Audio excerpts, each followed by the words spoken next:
40 years ago, author and lecturer Brot Coburn raced for the U.S. Junior National Ski Team. Following a high-speed crash in a downhill race, his suburban Tacoma, Washington life underwent a transformation. Inexplicably, he was accepted to Harvard, where he studied anthropology and sociology and was billy-clubbed by police during student demonstrations. Upon graduation, disillusioned by the excesses of modern life and the provinciality of the West, Brot yearned to explore the larger world. He moved to the Himalaya and stayed for 2 decades.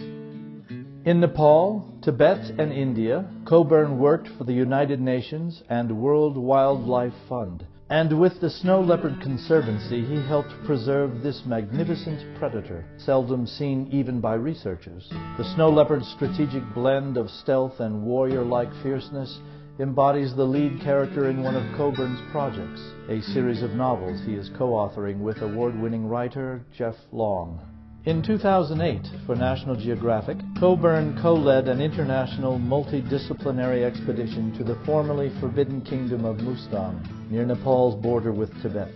The team evaded Chinese spies, they sidetracked voracious art collectors, and they dodged a rockfall from cliffs composed of loose river sediment. Yet they succeeded in climbing into several of the ancient human-excavated cave systems that perforate the upper valleys of the world's deepest river gorge. As documented in the National Geographic special Secrets of Shangri-La, they discovered thousands of 15th century manuscript folios, a 13th century mural depicting mystical yogis with supernatural powers, and skulls and skeletons of the dead. The features of this enchanted landscape and its countless historical and spiritual touchpoints come to life in Coburn's current writing.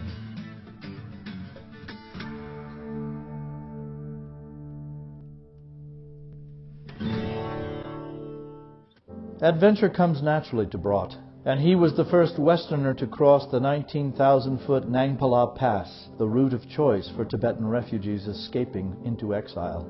Tragically, some never make it. They're shooting them like dogs. Yeah. Others suffer frostbite on the treacherous route. As regional director of the American Himalayan Foundation, Coburn was able to help connect them with the Dalai Lama and to start new lives in India and Nepal.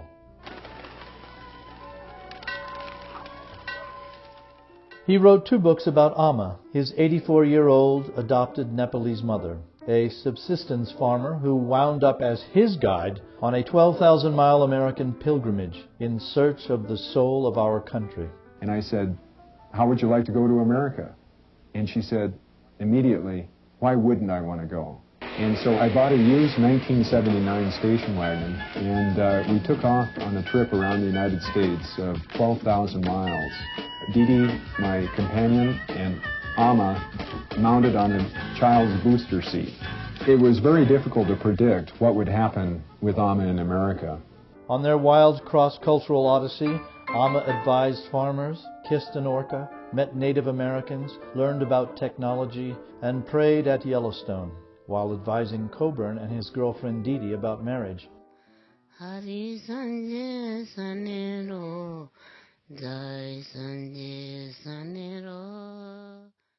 Nearby Mount Everest is the tableau for 3 of Coburn's books. He lived on the mountain's flanks for 3 years and learned the Sherpa's language and customs. While working on the Everest IMAX film, he interviewed more than 30 climbers from the tragic 1996 season, resulting in a New York Times bestseller, Everest, Mountain Without Mercy, and another bestseller, Touching My Father's Soul, with Jamling Tenzing Norgay.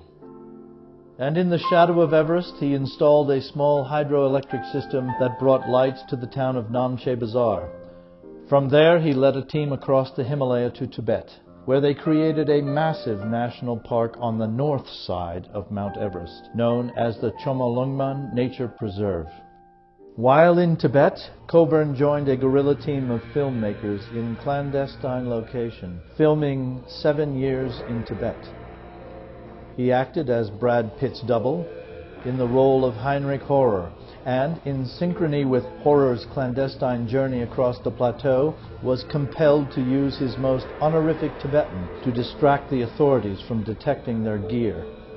He survived several close calls. Outside America's borders, the world is often a hazardous place.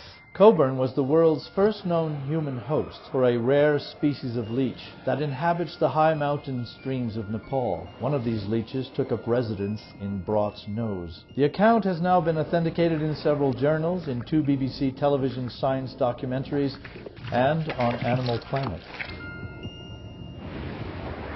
I saw a worm-like, eel-like creature just emerge from my right nostril and look around.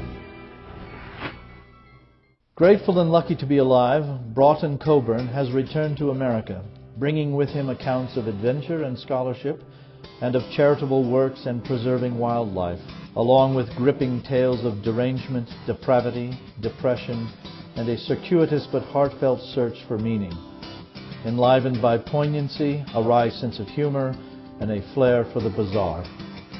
His illustrated presentations have captivated a variety of audiences, from corporations to religious groups to museums and professional conventions. In addition to his writing and professional skills, Coburn has directed national book promotion campaigns for 3 book titles, and he has been featured on NPR's Talk of the Nation and Day to Day.